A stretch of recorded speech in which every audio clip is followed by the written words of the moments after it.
Dans son rapport du 22 décembre 1818, le géomètre Brouchier détaille les 6 sortes de mines existantes à Gardanne et propose un projet d'ouvrage à réaliser pour rationaliser l'extraction. Pompage de l'eau et fonçage de puits verticaux, le premier puits sera foncé en 1820. Un endroit pour descendre dans la mine. Mais ça, c'était à l'époque, les mineurs ne prenaient pas la cage pour descendre au fond, descendaient à pied. Donc on prenait, ça s'appelait une descenderie en fait. Et là, à Biver, il y avait plus de 300 marches, 300 escaliers. Autrement dit, pour descendre, ça allait assez bien, mais en fin de journée, un mineur, il fallait toute sa journée au fond, il fallait remonter à pied et monter ces 300 marches, c'était une grosse fatigue en plus de sa journée. Voilà, donc ce monument représente justement les descenderies qu'il y avait avant. Longue de 15 km, la galerie de la mer a été creusée entre 1889 et 1905, entre le puits Gérard et le port de Marseille. Elle a toujours servi à évacuer les eaux de mine. Voici la lampe de mon grand-père. Voici le casque de mon grand-père qu'il utilisait à la mine.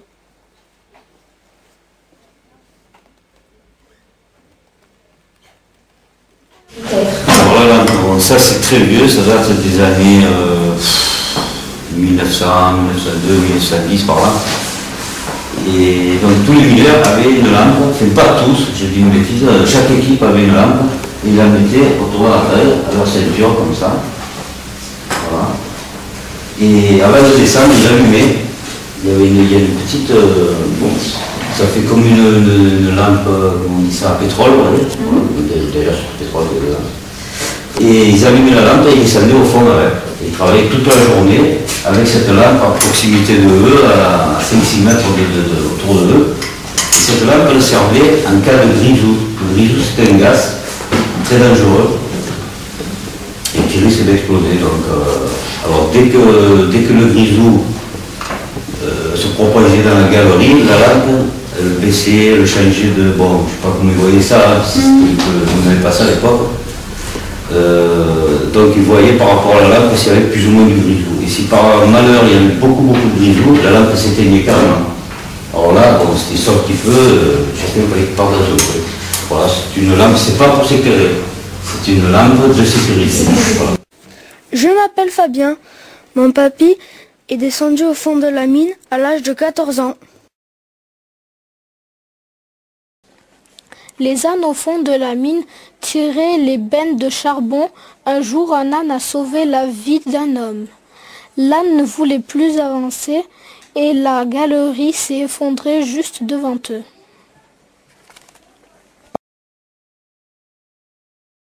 Cette lampe, elle a appartenu à mon papy et il allumait et dès que ça l'éteignait la lampe, ils arrêtaient tout le travail parce qu'il y avait un gaz qui risquait d'exploser, de les tuer. À la moindre étincelle de pic, ça explosait. Est-ce que quelqu'un sait pourquoi ça s'appelle Biver? À Biver. Alors parce que l'ingénieur qui est venu travailler à Biver et qui a créé le puits s'appelait Monsieur Biver. Voilà. C'était un Belge, qui s'appelait Ernest Biver. Donc il a creusé le puits de mine à Biver. Et ensuite on a dit je travaille à la mine de Biver. Et puis c'est Biver. Voilà. Donc on ne peut pas dire la ville, mais la cité, c'est au départ c'était une cité où il n'y avait que des mineurs. Les maisons ont été faites pour les mineurs qui puissent aller travailler à la mine. À quelle profondeur descendez-vous? Alors, ça dépend des puits. Le dernier puits en exploitation, c'est le puits qui est dans le moins sortant de Gardanne, que vous connaissez tous, vous y passez devant souvent.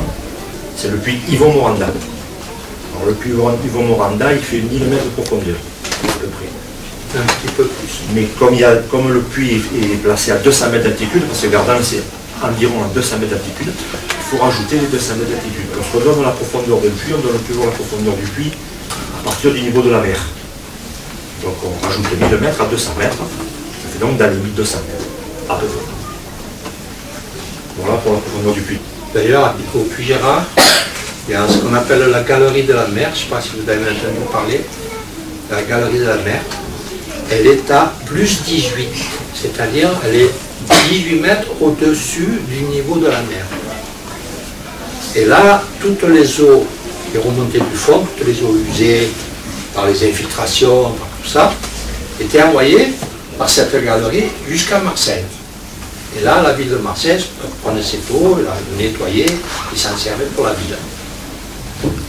Cette galerie existe toujours. C'est une lampe acétylène qui appartenait à mon papy. Je m'appelle Maëva. Mon arrière-grand-père se servait d'une lampe à carbure à la mine de Gardanne parce qu'il n'avait pas de casque avec une lumière frontale. Il avait 14 ans quand il a eu. C'est une lampe à carbure qui appartenait à mon grand-père à la mine de Gardanne. Très ancienne. Ça n'existe plus parce qu'elles sont dangereuses, justement parce que c'était des lampes d'où sortait une flamme. Et cela servait vraiment à s'éclairer. On appelait ça des lampes carbure. Je ne sais pas si vous voyez ce que c'est le carbure. Le carbure, c'est comme une pierre en fait. C'est une pierre que lorsqu'on met de l'eau sur cette pierre, il se dégage un gaz qu'on appelle acétylène. Donc là, je vais vous montrer, ça c'était le réservoir où on mettait l'acétylène, les pierres. Ça c'est le réservoir d'eau. Là vous avez un robinet qui est là. Ce robinet servait à faire descendre l'eau par ce petit trou. On faisait descendre goutte à goutte. Ensuite, le gaz ressortait par ici et venait sortir là. Là, le mineur allumait le gaz, donc il y avait une flamme. Plus il ouvrait l'eau qui descendait dedans, plus il avait une grosse flamme. D'où ces lampes, après, on les a arrêtées puisqu'elles ont fait des coups de grisou, ce qu'on appelle des coups de grisou. Ça a enflammé le grisou et il y a eu beaucoup de morts. Donc, elles ont été interdites. Le Puy Gérard fut foncé entre 1942 et 1945 pour concentrer l'ensemble de l'extraction du secteur de Gardanne et de Gréas. De ces années date le chevalement et autres bâtiments. Ayant atteint la profondeur de 615 mètres, il fut mis en exploitation en 1950. Cet endroit, il y a un petit train vert dessus. Voilà, c'est ça. Alors, ce petit train vert, c'est une locomotive sur rail, parce qu'au fond, à l'époque, avant d'avoir les engins sur pneus, il y avait les engins sur rail. Alors, il y avait des petites locomotives comme ça, auxquelles on accrochait des wagonnets. Il y avait des wagonnets pour transporter le personnel, toujours pareil, quand on arrivait au bas du puits, on sortait de la cage, on montait dans ces bennes, il y avait un chauffeur de locomotive, qui amenait le personnel au chantier pour travailler. Parce qu'il faut imaginer que le charbon, c'est pas juste en bas du puits. Pour arriver en bas du puits, après, il faut faire du trajet pour arriver jusqu'à la couche de charbon. Donc pour amener le personnel jusqu'à cette couche de charbon, il y avait cette locomotive avec ses wagonnets. Le personnel montait dans ces wagonnets, était transporté jusqu'au chantier. Là, il commençait à travailler. Puis à l'entretemps, la locomotive ramenait le charbon, ou ramenait du matériel, venait chercher d'autres matériels et alimenter les chantiers avec des bois, des fers, tout le matériel dont on avait besoin pour travailler. Et cette locomotive-là, ils l'ont remontée et ils l'ont mise là en exposition en souvenir. Il y avait d'autres modèles, mais c'était... Et moi, celle-là, je l'ai conduite. Au tout début.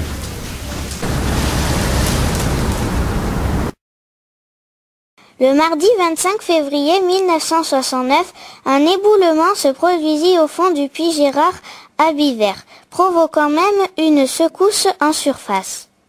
C'est le lent tonnerre de l'effondrement roulant à travers la galerie qui a donné l'alarme à 15h15. 6 mineurs sont morts ce jour-là. Était-ce un métier difficile?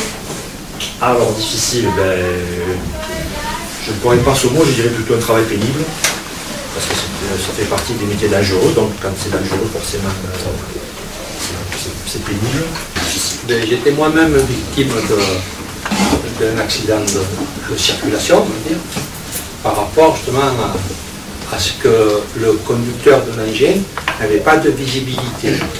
Donc nous étions 3 accroupis par terre, on devait couper un gros câble électrique, et cet engin, toute la journée, allait dans la galerie, prenait du charbon, venait là où on était faire demi-tour, et repartait vider son charbon.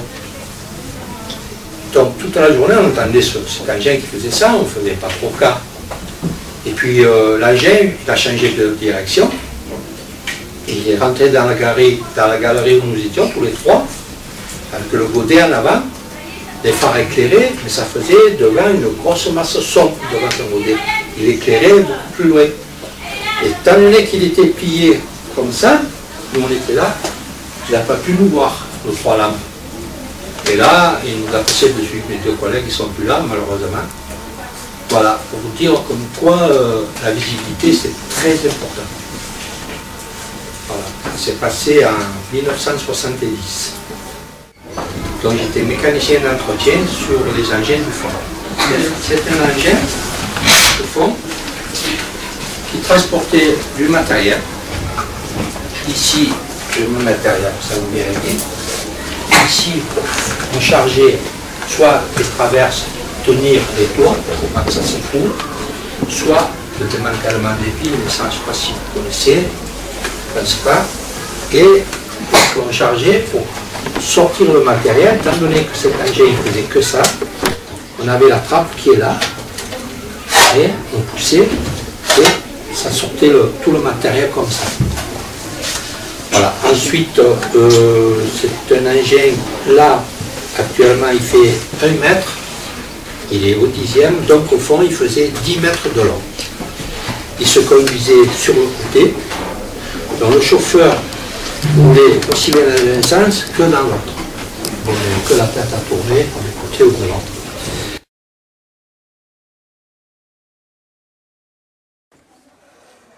Foncé au début des années 80, dans le cadre du grand ensemble minier de Provence, le puits Yvon Moranda et ses 1110 mètres de fond a été le plus moderne d'Europe.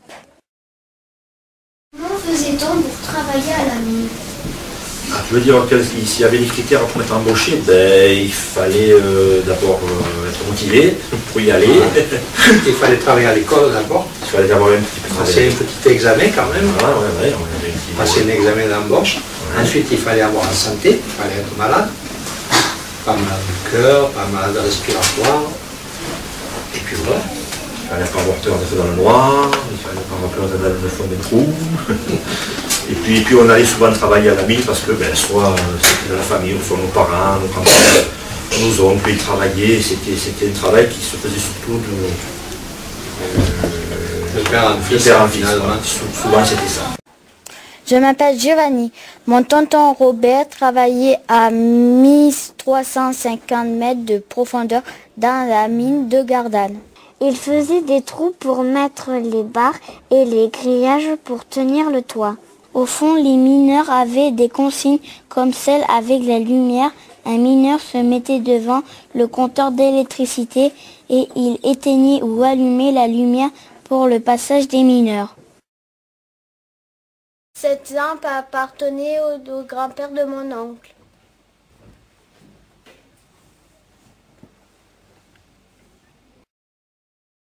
Cette statue appartenait à mon tonton quand il travaillait dans la mine. Alors les règles à respecter. En matière de sécurité, tu veux dire? Oui. Bon, alors, au fond de la mine, il faut penser qu'il y a beaucoup de dangers. Ils sont divers et variés. Il y a 3 règles à respecter au fond. La première, c'est la sécurité. La deuxième, c'est la sécurité. Et la troisième, c'est la sécurité. C'est très très important. Si je plaisante en disant ça, mais c'est très important. D'abord penser à sa propre sécurité et surtout à la sécurité des autres aussi.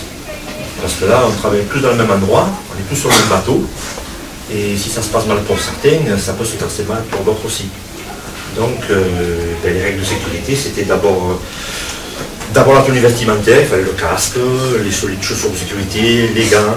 Ensuite, on avait un appareil en cas de mauvais gaz pour pouvoir respirer, pour pouvoir évacuer les chantiers quand il y avait du mauvais air. Ensuite, il y avait les galeries, la sécurité à respecter au niveau du viaduc. Et tout, c'est un gaz. C'est du méthane. C'est à mesure qu'on exploite le charbon, il y a ce gaz qui se crée tout seul, qui sort du charbon, qui est très très dangereux parce qu'il peut s'enflammer et peut exploser. Pour parler des lampes à casque, chaque lampe a un porte-numéro. Et ces numéros, c'est notre carte d'identité au fond. Autrement dit, quand il manque une lampe et au banc de charge, parce que quand on remontait du fond, on mettait les lampes à charger pour le lendemain. Donc quand il manquait une lampe, on s'inquiétait. Comment ça se fait? On se renseignait, peut-être qu'ils faisaient des heures supplémentaires, à savoir. Mais c'était la carte d'identité. En cas d'accident, on était reconnu par ce numéro. Construit en 1986, le puits Z a remonté des millions de tonnes de charbon extrait à 1000 mètres de fond et brûlé dans les chaudières de la centrale thermique toute proche. Le chevalement a été conservé. Comment sortait le charbon de là? Comment on sortait? Dans le film, on a vu des vannes transporter du charbon. Tapis roulant, donc il y a des galeries qui continuent et qui allaient jusqu'au puits qu'on voit là derrière, là. Et le charbon était extrait par là. Il remontait par une ascenseur et après il allait passer sous des galeries normales, des galeries où passaient des engins, où passaient des moulins. Il y avait des grandes vannes, des kilomètres et des kilomètres de vannes qui transportaient le charbon. On appelle ça les vannes transporteurs. Donc en fait, si les mineurs qui descendaient de ce côté-là par le puits Moranda, le charbon sortait de l'autre côté. À 5-6 km plus loin. Quand les mines de Gardanne ont-elles fermé? Quand la mine a fermé, La mine de Gardanne, c'est en 2003. En 2003, la mine de Gardanne a cessé l'exploitation du charbon. Pourquoi? Une des raisons invoquées, c'est que on nous a fait comprendre que l'exploitation du charbon de Gardanne, ça revenait trop cher, et qu'il était plus intéressant d'acheter du charbon à l'étranger, où il y a encore beaucoup de mines qui fonctionnent. Par exemple, actuellement, le charbon des fois, quand vous passez de la centrale, vous voyez un énorme tas de charbon. Ce charbon-là, il vient nous d'Afrique du Sud, d'Australie. C'est du charbon, parce qu'on aurait pu continuer, parce que du charbon, il y en a encore énormément. On n'a pas tout ramassé. on va jusque sous les tannes de verre. La coule de charbon, le va descend doucement en pente douce et elle va passer sous le temps de verre. Donc il y en a encore des dizaines, voire des centaines d'années. Voilà. C'est de la pierre du fond. Le charbon est pris entre la pierre, en fait. Si j'en ai une autre, ça fait pareil. Vous avez une pierre dessus, une pierre dessous. Et le charbon est exploité. Et avec le grand rabot qu'on a vu là, oui. Ça gratte, et on récupère ce charbon. Et ce qui fait les deux pierres, en fait cette pierre et cette pierre dessous, ce qui est là, c'est une galerie, on appelle ça la galerie. On récupère ça. Alors ça, c'est du charbon aussi, mais il y a des coquilles dessus. C'est des petites coquilles, on appelle ça des moules.